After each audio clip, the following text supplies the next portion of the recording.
That's beautiful. Thank you. Mairéad. That's beautiful. Very Mairéad. Thank you very much. I don't know where to begin. I found that very moving. Thank you. Yeah, very emotional. Sometimes it takes a song like that, sung and performed so beautifully like that, to remind ourselves of the fragility of life, That's it. the beauty of community, the enormity of the loss, and the importance of healing.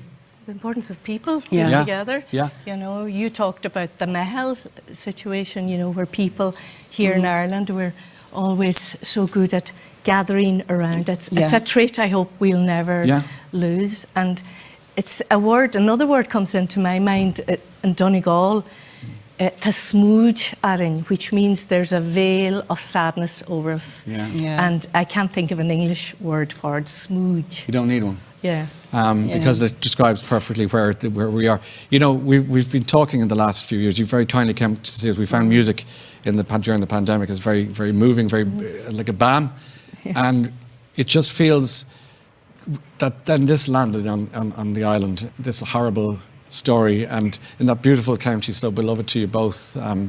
Moya, tell me how you've been this week and what you. I've been quite moved. Yes. A lot of tears. Every time I see, you know, the funerals and everything, one of the that's James, was an Australian who was married to a Gweedore girl, Tracy, and we both know her mum very well, and so just going to their wake was just, you know, going to wakes is sad anywhere, but it was just, there was an atmosphere there that was just so sad.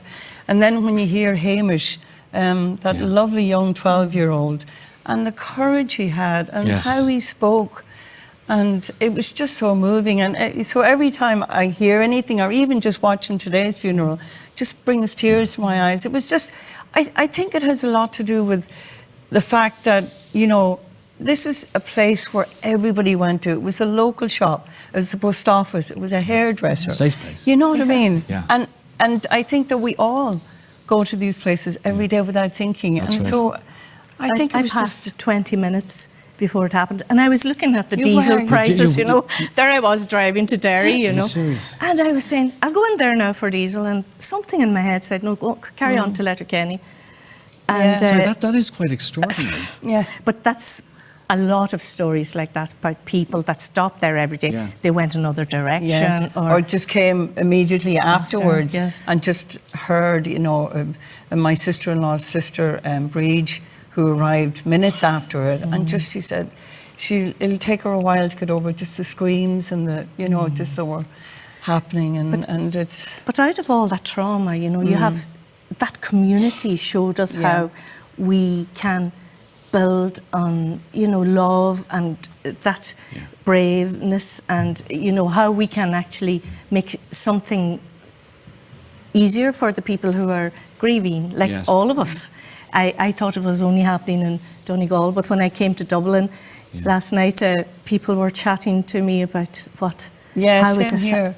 And so it's, you know, the people in Donegal feel the warmth of the rest of the country and beyond. Like, I was getting messages from Europe and that, sort of saying, Moya, Donegal, are you all right? You know what I mean? There's a great love there, and as you mentioned as well, music is a great healer, and you know, and prayer. Also the GAA, the local GAA, the way they came together, you know, isn't it a wonderful thing to have that all these young people who give us joy during the year, that they were out there for the people. And then the local priest, John Joe Duff, you know, he was incredible. And, you know, it just, that solidness of people coming together, it brings solace. You will be sure, won't you, to take back with you to Donegal all of our thoughts and love. And it's really important to remember that what Hamish was saying, you know, the 12-year-old that got up and courageously said, look, value everything you have, because you never know. Just family and friends. And if people just get that much from it, because your life can change within seconds. You know, you said you were there 20 minutes before, and a lady got in touch with me on Instagram and said that her husband was the last man to leave and got home for his dinner. as they watch the news, and just the fragility, like I say, you just never know. And Hamish is right, out of the mouth of babes come the truth. That performance was very, very profound, I thought. Thank you. And I hope you're going to do something with it. Something. Well, Are you thinking of doing something? We are thinking. The Red Cross have a fund. There's a fund there for Creasla victims. So we're going to bring it out, and you can download it digitally on band. We hope to get into the studio tomorrow and. Are you going to put it together really quickly and get it out? And have it out this week. So if you want to support it and support the Creasla people, just to help them. There's a lot of healing to be done, so that would be really good. So to fundraise. We'll encourage all our friends and radio stations everywhere to play it and raise a few bob, as you say, to try and ease a little bit of the burden for people in Creasla. Thank you for being here today, and hopefully next time under happier circumstances. Ladies and gentlemen, Mairéad and Moya. Good to see you. Thank you very much. Okay. And that lovely performance, what you heard there with Moya and Mairéad, they were joined by their families, in fact. It was Moya's daughter and son, Aisling and Paul, and Mairéad's daughter, Nia. So thank you to them as well for being with us tonight. Ladies and gentlemen, we're going to take a quick break and we'll see you shortly. Right, thank you.